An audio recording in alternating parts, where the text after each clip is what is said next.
To Amber and Jai, I know you're not moving to Queensland? Ziggy told you. You should have told me. Mate, just keep your voice down. The baby's sleeping. Oh.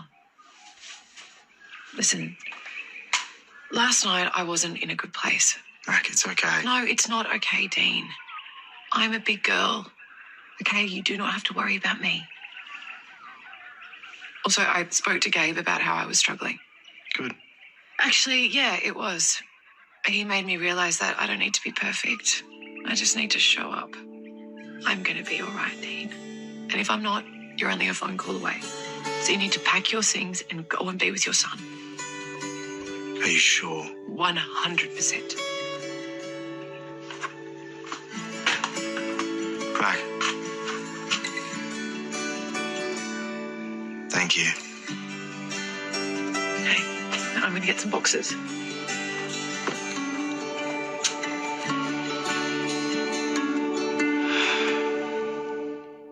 We are Si and Sophie. This is Coastal News, a home and away podcast, your weekly episode companion podcast for your favourite Aussie soap.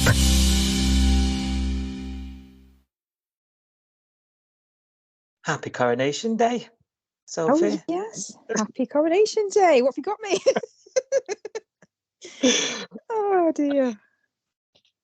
I don't know. Have you got your quiche ready? Your coronation quiche? I've read about this online, but what is it? What's it got in it? I didn't actually read the recipe. Is it? I don't know. Quiche things. Quiche Spinach. stuff. Spinach is nice. Yeah, that'll do. Do you know what? I've got to admit something stupid. You know, we're having the bank holiday, the Monday off for the coronation. Stupid me. I thought the coronation was on Monday. I didn't even realise it was today, like Saturday. Yeah. Yeah. And then someone was like, no, it's on the Saturday. And I was like, why have we got the Monday off then? I thought we had the Monday off to sit at home and watch the coronation. Do you remember when William and Kate got married? They got married on a weekday, didn't they? And we had that day off work and everyone watched it that day. So that's what I thought we were doing this time round. But I'm an idiot, apparently. So yeah, we just in a day. I'll be like, I'll be there on Monday going, what channel is it on? What do you mean? I've missed it. What do you mean this morning's on? You're there on iPlayer. Yeah. Trying to find it. Well, I must admit, I only knew recently it was Saturday because somebody invited me, like a friend invited me round, you know, on Sunday for drinks and garden things. Yeah. And I was like, is it the coronation? Because can't go outside when it's the coronation day. Like that's like pajama day. I know that's Saturday. I was like, oh, okay, that's fine then. We'll see you Sunday. Oh, dear. So you thought it was, the Sunday. I thought it was the Monday. We were both wrong. Yeah. Oh dear. I was like, who gets coronated on a Saturday, honestly? I know. I honestly thought that the whole reason we had the Monday off was so that we can sit and watch the TV all day. I'm really confused. But there we go. Well, yeah, that is still true. Yeah, that is still true. How are you, other than coronation confusion? Yeah, I'm good, thank you. How are you doing? Yeah, not bad. Not bad at all. Have you survived? Have I survived? Survived the week. You're here. Oh, I know. It's a short week, and then obviously all the work got bunched into 4 days. So this week has been a bit mad. But I think I'm jealous of your week. Your week sounds much nicer. I've been here, there, and everywhere. Holiday days and things. Yes, I've had a good week. It's leave. Rapidly to it. Yeah. So I won't rub it in anymore because I'm back with you. Back at work on Tuesday. Oh. Yeah. Now, it's been very busy because since our last podcast episode, you and I did a jaunt, didn't we? You may have seen online. Yeah, London town. You may have seen online. So it was Dean and Ziggy are on tour. Sophie Dillman and Patrick O'Connor. They're on tour, aren't they? They're doing dates in UK and Ireland, Belgium even, I think I saw. Yeah. We were lucky enough to get tickets to go to an audience with, in London. And we had a great day, didn't we? We did. We had a really good day. I enjoyed myself. Did you? Yeah, I did actually. Yeah. Really, really, really long, really long day. But didn't. No, I was just laughing all day. Just had the best time. Did you? Yeah, absolutely. Like you say, long day, but that was because we don't live near London. But the actual event probably was, I don't know, about 2.5 hours. Would you say? It absolutely flew by. It did, or maybe it was 3 hours in the end. I can't remember. I mean, the wine in the can would help. Wine in the can made it feel quite quick. Yeah. The two non-lager drinkers in a brewery. Yeah. Whoops. So thank you to BW Events, for hosting that event and giving us the opportunity, because we weren't the only. We were chatting to loads of other fans there, weren't we? Yeah. On the night, everybody was just having such a good time, and everyone was so appreciative that the event was happening, and Sophie and Paddy had give up their time to come and meet us. Yeah, it was good.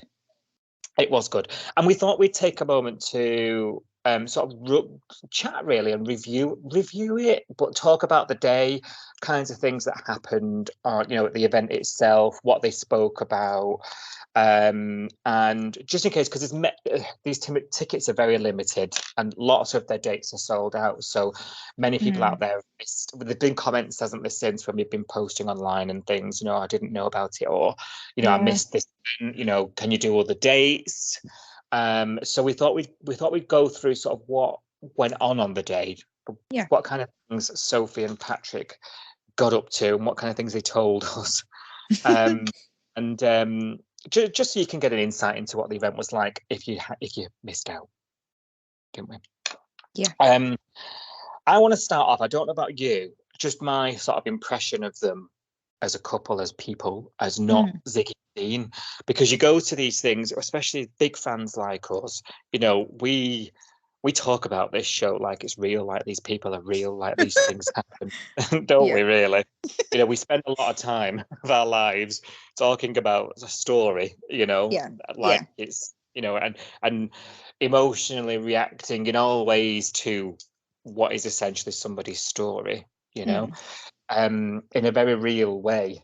For me, anyway, I feel like, especially doing this podcast, the boundary between, I know it's a soap and I know it's not real, but I definitely invested so much into the story of everybody who lives in this low town in Australia that it could be real to me. Like, the line is definitely blurred. So my first impression of them as a couple, they were just so fun. Like, they were really funny. The audience was belly laughing. They were so down to earth, so open, and were just game for it, weren't they? What did you think? Yeah, absolutely. There was no, like, sometimes when you meet a celeb, you can tell they're a bit like, oh, I'm a celeb and you're not. They're not like that at all. They are so down to earth, like you say, so genuine, so comfortable with each other, which makes everyone else feel relaxed. Yeah. Sophie's hilarious. Sophie's really funny. The way, she's so animated, the way she's telling the stories and everything, she's brilliant. So it was just really nice. It was like having a chat with friends, because we know, I mean, they don't know us, but we know their characters. We've watched them for years, and it was just like sitting around listening to a couple of friends talking. It was just so nice. Yeah, and I think even if you were not like a mad Ziggy and Dean shipper, or mad on them as characters, it was an absolutely glorious evening for a home and away fan in general, I think. There was lots of stuff about the show in general, wasn't there? They little, snippets of information that we got from them, which wasn't necessarily about Ziggy and Dean, but about home and away in general, which was really nice. Yeah, absolutely. Some behind the scenes stuff. Some of we've uploaded a couple of clips of them explaining some of the behind the scenes stuff to our YouTube channel. So go and find that if you want to see. Instagram. Forget about that. Yeah, and Instagram as well. Go and find that. Many of you have, but it's really, really good sort of couple of clips about some of that behind the scenes stuff. You mentioned about Sophie being so hilarious there. The first thing that had us all laughing was she was like, honestly, they were talking about the reach of the show, weren't they? The first part of the audience with the show, really, the evening, was a sort of presented. There was a presenter, wasn't there? And it was like a question and answer thing with a presenter. Then there was an interval, and then we had a Q&A where the audience were asking questions. And good journalists, we asked a question. We'll come on to it in a moment. And getting the scoop for you all. And then at the end, there was a meet and greet. We got to speak to them one-on-one, didn't we? Have autographs and pictures taken and things like that. So it's sort of split into three parts. And right at the top, they were talking about the popularity of the show. The presenter asked them, you know, are you conscious working on Home and Away of its reach and its effects in countries like the UK, Ireland, Belgium, etc., Norway? And Sophie was like, I am shocked that there's anybody here. They really thought it was going to be an empty room, didn't they? Bless them. But I think they sold out of tickets, didn't they? I think there's about 90 people. I think the organizer said that there was about 90 people in the room, which is a lot, because it wasn't a huge venue, was it? Like you say, it was a brewery company, wasn't it, in London? South London. So it wasn't a huge venue, but it really was packed out with people, wasn't it? It was an intimate venue, but didn't feel small because it was so busy, you know. But she was so funny. So I'm just shocked anybody's here. And look, and I think that shock might wear off as she goes around more cities, because it sounds like I've had a quick look before we come on today to record this, and a lot of the dates are sold out. So I think they've underestimated their popularity, probably. They're being humble, more than likely. I think it's probably explained by something they did tell us, because I can't remember who asked them now, but we found out that Paddy and Sophie, neither of them had watched Home and Away before being on the show. So I think, you know, if you'd watched the soap growing up, maybe it would have been a bit bigger deal, and you'd understand the impact of your character on the audience, because you're now in that show and you were the audience. But maybe because they've never watched it before they were on the show, they've never really thought about who's sitting at home watching it, getting invested in the characters. So that's true. That's so. And also there was a gasp in the room when they said that. Everyone went, "Oh, you've never seen it." There was a huge gasp, wasn't there, when they said they didn't watch it before joining? Watch a couple though, wouldn't you, before your audition? Do you know what I mean? I guess they did, but they weren't avid watchers of the show. Yeah. It was funny when, you know, they were talking about that and like their auditions and things, you know. Yeah. Sophie explained that she rocked up, you know, the only one there. There was loads of Sophies, the potential Ziggy, should I say, and she's the only one in the band T-shirt and the ripped jeans. Yeah. She said everyone else was dressed a bit more conservative, didn't she? And she was like, "Oh, I didn't get the memo." It obviously worked for her, you know, not looking like everyone else, looking a bit alternative. Well, she was a baddie at the beginning. She was. Yeah. She'd run away because she'd stolen a car in the first episode that we saw her in. Yeah, that was it. Jumping through that window, you know. Yeah. And she talks about this, and the presenter asked them about, you know, what was day one like on set? You know, talk us through that day. You're on this iconic show that they had really no idea what the reach was, as they say.